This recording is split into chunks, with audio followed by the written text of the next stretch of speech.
Good evening, I'm Melissa Ridgen. The overrepresentation of Indigenous people in the federal prison system is a commonly known fact. Today, corrections investigator Ivan Zinger presented his annual report on prison issues. And as Todd Lamoran reports, the news in this year's report about Indigenous inmates is even worse than last year. Ivan Zinger says it's rare to see a situation get worse every year over a 30-year span of time. And this is what we're seeing. And as I said before, no government of any stripe in the last 30 years has been able to either stop or reverse that trend. This year's report saw the overall percentage of Indigenous people making up the federal inmate population go from 26.4% in 2016-17 to 29% in 2017-18. And the percentage of Indigenous female prisoners go from 37.6% in 2016-17 to 40% in 27-18. And that's not all. More likely to serve longer time incarcerated. They're more likely to be segregated, more likely to be subject to use of force, and more likely to have their parole suspended or revoked. Those correctional outcomes are terrible. Zinger says more Indigenous healing lodges would yield the best results. Healing lodges offers a different way to remedy that. And for the communities, Indigenous communities that want to take it on, it offers, in my view, some real hope. But the lodges came under scrutiny from the Conservative opposition last month when it was discovered convicted child killer Terry Lynn McClintock had been transferred to the Okimau-Ochi Lodge. Conservative leader Andrew Scheer referred to it as a condo, but Zinger insists more resources should go to them. And the goal should be for CSC to reallocate significant amount of money, and I'm talking about significant amount of money, over a period of 10 years to strike some new agreements. New in this year's report was calling out Correctional Services Canada for having no gang strategy.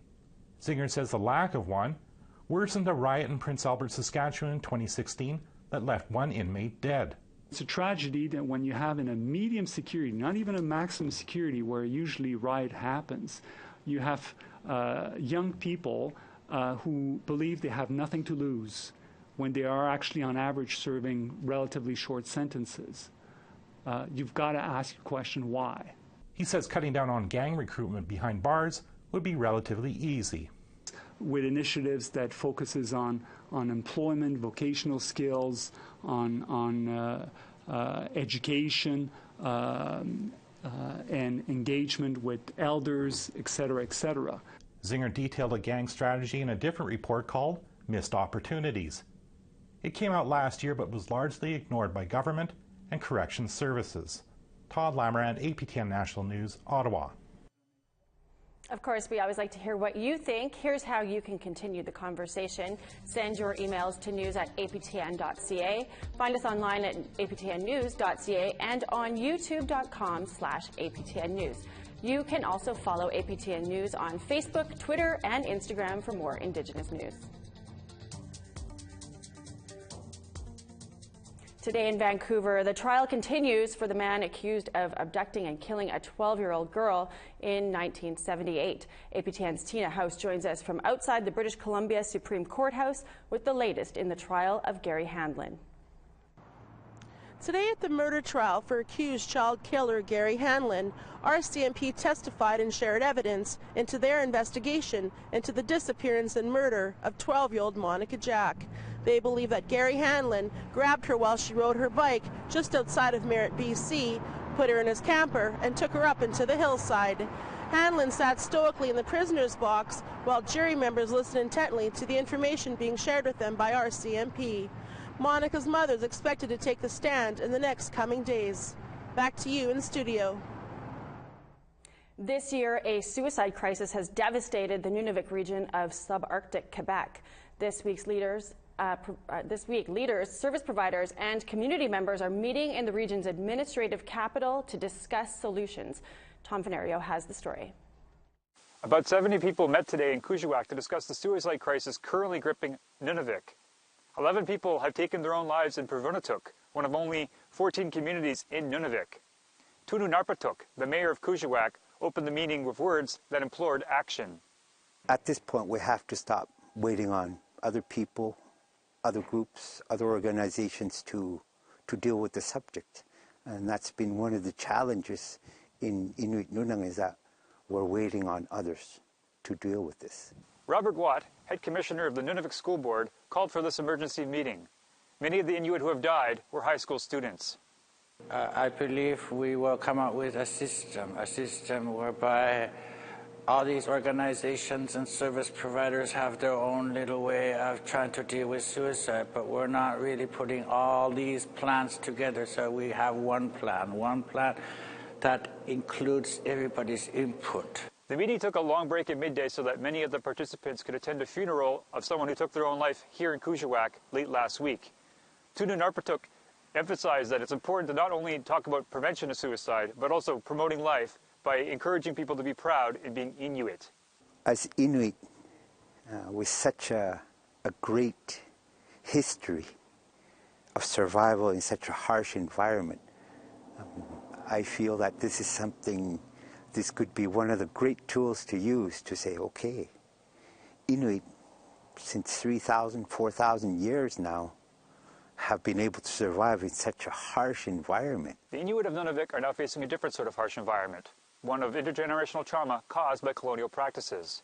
Tomorrow the meetings will continue with a look at the 2016 Inuit Suicide Prevention Strategy and what can be done to make it more effective. Tom Fenario, APTN National News, Kuujjuaq, Quebec. The family of Errol Green is calling for a public inquiry to address the overrepresentation of Indigenous people in Manitoba's correctional facilities. It was one of the recommendations made during the second last day of a coroner's inquest into the death of Green. He died in May 2016 while he was being held at the Winnipeg Remand Center. He was epileptic and denied medication while in custody. He died after having 2 seizures within an hour. The family submitted 47 recommendations, including that the health unit at the Remand Center be monitored by an outside agency. They're also calling on the province of Manitoba to apologize for its role in Green's death. The Manitoba government needs to recognize that while the inquest isn't a place to find fault, it is a place to find truth. And the truth is that Errol died in prison, Errol died in jail. He died while in the custody of corrections. He died while he didn't have any personal autonomy. That had been taken from him by corrections. And so there needs to be some recognition of the fact that there's a role to be played for corrections in the healing as well. And apologizing, we're not suggesting that they need to come out and make a mea culpa, but apologizing for what happened to Errol while he was in their custody, their care, would make a big difference. A vocal opponent of a land development plan in her community is sued by the band for $1 million. That's coming up after the break, but first, here's tomorrow's weather forecast.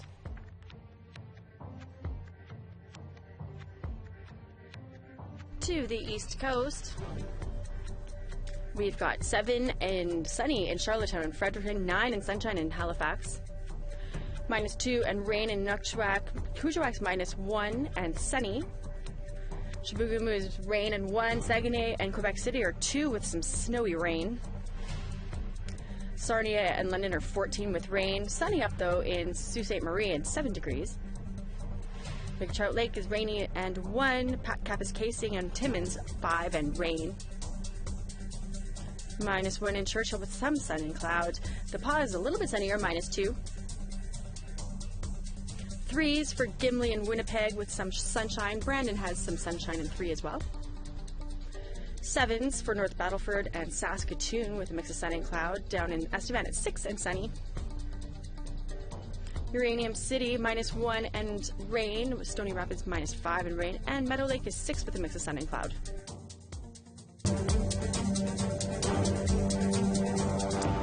Welcome back. A battle for equality for First Nations kids across the country continues in Ottawa.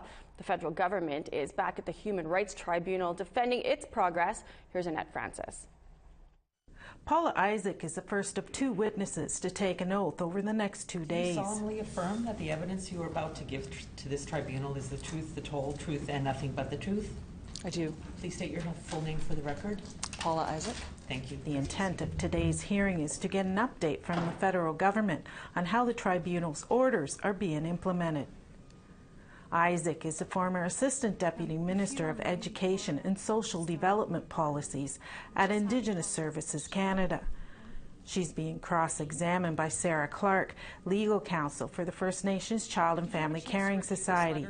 Clark begins with an ongoing issue. Funds, can you explain to the panel members what a cash management system is? Sure. So when money is announced in a budget, typically that happens February, March of each year. That money then is required to be accessed through a Treasury Board submission, and those submissions are generally not done before April 1st of the next year, next fiscal year. So they occur over the course of the year. And so in anticipation of that, what the department does is cash manages. So it uses other money it has to flow money in advance of the Treasury Board submission. And when the It's been 6 months since the commissioners last heard from the government. According to Cindy Blackstock, the child welfare advocate who filed the case against the federal government back in 2007, there has been some movement, but not enough. I'd like to see full compliance and clear plans to full compliance, not just discussions we're having in the future. I'd like to say, yes, we're going to be building those buildings so those communities have those safe and culturally appropriate places to house these prevention programs. We want to see good investments in Jordan's principle, particularly in regard to things like juvenile justice programs. And yeah, and I really want to see them stop reallocating money. This shifting deck chairs on the Titanic by taking money out of wastewater, for example, to subsidize a child welfare program. Because all of those things, having proper sanitation, water, those are all important for kids. Blackstock says over the next 2 days we can expect to hear more about Jordan's principle, infrastructure and funding. Annette Francis, APTN National News, Ottawa. A woman from the Stoney Dakota First Nation has been vocal on social media about what she says is her leadership's lack of transparency. Now Rachel Snow is being sued for $1 million, and she believes it's meant to silence her. Tamara Pimentel has the story. Earlier this month, Stoney Dakota residents voted no in a referendum that would commercialize nearly 3,000 hectares of land. For activist Rachel Snow, it was a victory. But she received this days later, a claim stating she is being sued for $1 million for what Snow calls voicing her opinions. I laughed when I received it. I didn't think it was serious because I am just trying to give information on what could happen with the land designation, what are the dangers, because we just can't have one side. Leading up to the vote, Snow says Chief and Council weren't keeping the community informed when it came to the land designation. So she created a Facebook group, Vote No to the Stoney Dakota Land Designation, where she kept members updated with information. Because we don't have all the information, we're not sure what it would mean. It could mean that there would be some new developments that the people know nothing about. On September 10, Snow created a post on Facebook stating Chief and Council don't manage finances properly and encouraging members to vote no. She was then served a cease and desist letter advising her to remove her posts, which they say are defamatory. Her posts remain on Facebook.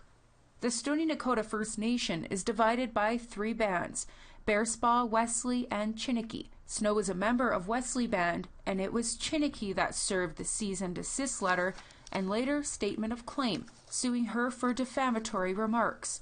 Snow believes what she wrote isn't defamatory because she isn't a part of the Chiniki Band, and the Chiniki Band was not mentioned in her posts.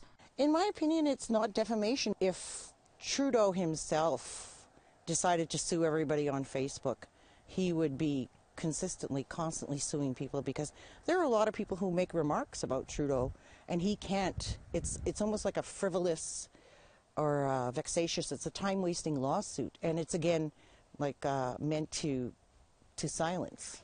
According to Urban Systems, the company behind the land designation, there have been 5 open community sessions a few weeks before the vote. Snow says that isn't enough time to fully understand the land designation and says a lack of transparency is a national issue. Nationally, people are starting to say it's the people who collectively hold the land, it's the people who collectively hold the rights. I just hope that the message gets out for other people who are trying to have a voice, for other people who are trying to express what needs to be said, that they are not being silenced, or that they are not suffering any kind of harms because they are just asking for more information or clarification, that they don't feel threatened to the point where they can't speak, because we're the Indigenous people, we're the true voices of this land, we're the first voices of this land, and our voices need to be heard. Tamara Pimentel, APTN National News on the Stoney Dakota First Nation. Just before we went to air, the Stoney Dakota Band Council told us that they do want to comment on this story. We'll have that reaction for you tomorrow. Stoney Dakota is located just outside of Calgary, Alberta. Nearly 2 weeks after marijuana became legal in Canada, some Ontario residents are complaining about delays in the delivery of their cannabis, and they're taking those complaints right to the provincial watchdog.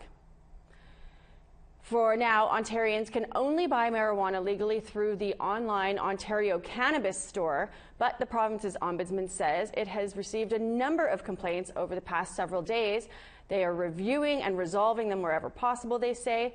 The government-run Ontario Cannabis store was not available for comment, but it warned on its website last week that delivery may take longer than expected due to, quote, unbelievably high demand and the labor dispute at Canada Post. We need to take another break, but there's still more news to come, and here's the rest of tomorrow's weather.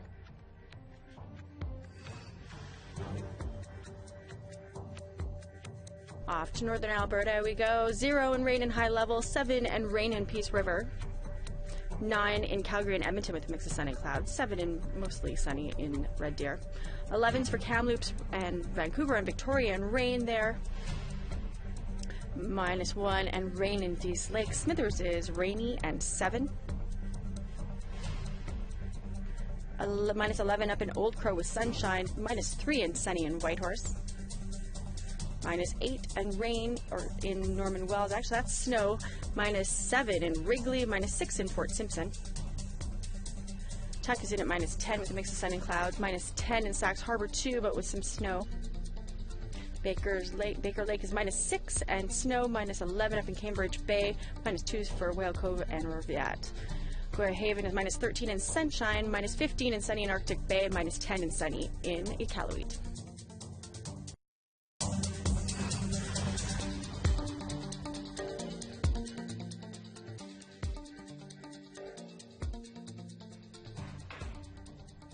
Welcome back. Die-hard fans in Yellowknife were graced by an Indigenous music legend this weekend. Our reporter Charlotte Morick-Jacobs sat down with the king of the North, Ernest Monias. On all you dynamite women from APTN and Yellowknife here. Right on. Okay, when Ernest Monias performs, it doesn't matter if it's a work night. That's how the fans felt as they packed the Gold Range Hotel in Yellowknife. We'd like to dedicate this next couple of numbers to all the Wayland James fans with us. Opening for Monias was Fred Mitchell, a Cree rocker with the voice of Haggard, Jennings, and Cash. There was a big lineup at the door here just moments ago, and I went and grabbed a coffee next door. So the crowd looks anxious, ready to go. I'm going to tune up my guitar and ready to go, and looking forward to it. Mitchell, originally from Spirit River, Alberta, says he's happy to play as many gigs as possible. The music scene has changed so much. A lot of the bars we used to play, it was so busy with the circuit was so great. We travel around. We would go book a whole tour, and a lot of the clubs stopped having live music. The King of the North, Ernest Monias, will be taking the stage right after this. The fans are ecstatic.